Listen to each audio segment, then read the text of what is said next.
नमस्कार, मैं हूं अर्चित और आपका स्वागत है आपके खास चैनल। तो चलिए रुक करते हैं इस खबर की ओर। आज से चैत्र नवरात्रि शुरू हो गए हैं। चैत्र नवरात्रि के शुरू होते ही अगले 9 दिनों तक घर और मंदिरों में मां दुर्गा की पूजा, उपासना और मंत्रों की गूंज सुनाई देने लगी है।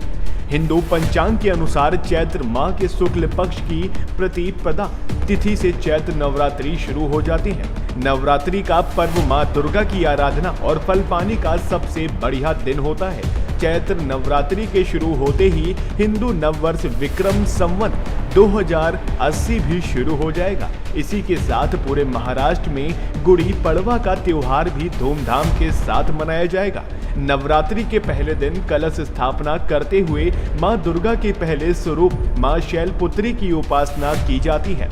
पुराणों के अनुसार देवी ही ब्रह्मा, विष्णु एवं महेश के रूप में सृष्टि का सृजन, पालन और संहार करती हैं। भगवान महादेव के कहने पर रक्त बीज, शुभ निशुभ, मधु, कैटभ आदि दानवों का संहार करने के लिए मां पार्वती ने असंख्य रूप धारण किए, किंतु देवी के प्रमुख 9 रूपों की पूजा अर्चना की जाती है। नवरात्रि का प्रत्येक दिन देवी मां के विशेष रूप को समर्पित होता है और हर स्वरूप की उपासना करने से अलग अलग प्रकार के मनोरथ पूर्ण होते हैं। नवरात्रि के पहले दिन मां दुर्गा के प्रथम स्वरूप मां शैलपुत्री की उपासना की जाती है। मां दुर्गा अपने पहले स्वरूप में शैलपुत्री के नाम से पूजी जाती हैं। पर्वतराज हिमालय की पुत्री होने के कारण इनका नाम शैलपुत्री पड़ा।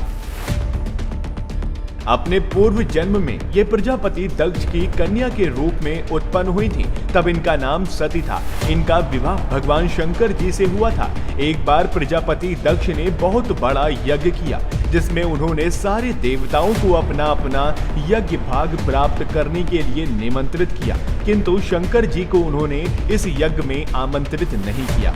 सती ने जब सुना कि हमारे पिता एक अत्यंत विशाल यज्ञ का अनुष्ठान कर रहे हैं, तब वहां जाने के लिए उनका मन व्याकुल हो उठा। अपनी ये इच्छा उन्होंने भगवान शिव को बताई। भगवान शिव ने कहा, प्रजापति दक्ष किसी कारणवश हमसे रुष्ट है। अपने यज्ञ में उन्होंने सारे देवताओं को निमंत्रित किया है, किंतु हमें जानबूझकर नहीं बुलाया है। ऐसी स्थिति में तुम्हारा वहां जाना किसी प्रकार भी श्रेयस्कर नहीं होगा। शंकर जी के इस उपदेश से देवी सती का मन बहुत दुखी हुआ। पिता का यज्ञ देखने वहां जाकर माता और बहनों से मिलने की उनकी व्यग्रता किसी प्रकार भी कम नहीं हो सकी। उनका प्रबल आग्रह देखकर शिव जी ने उन्हें वहां जाने की अनुमति दे दी। सती ने पिता के घर पहुंचकर देखा कि कोई भी उनसे आदर और प्रेम से बातचीत नहीं कर रहा है। केवल उनकी माता ने ही स्नेह से उन्हें गले लगाया। परिजनों के इस व्यवहार से देवी सती को बहुत कलेश पहुंचा। उन्होंने ये भी देखा कि वहां भगवान शिव के प्रति तिरस्कार का भाव भरा हुआ है। दक्ष ने उनके प्रति कुछ अपमानजनक वचन भी कहे। ये सब देखकर सती का हृदय ग्लानि और क्रोध से संतप्त हो उठा। उन्होंने सोचा कि भगवान शंकर जी की बात ना मानकर यहाँ आकर मैंने बहुत बड़ी गलती की है। वो अपने पति भगवान शिव के इस अपमान को सहन न कर सकी। उन्होंने अपने उस रूप को तत्काल वहीं योगाग्नि द्वारा जलाकर भस्म कर दिया। वज्रपात के समान इस दारुण दुखद घटना को सुनकर शंकर जी ने क्रुद्ध हो अपने गणों को भेजकर दक्ष के उस यज्ञ का पूर्णतः विध्वंस करा दिया।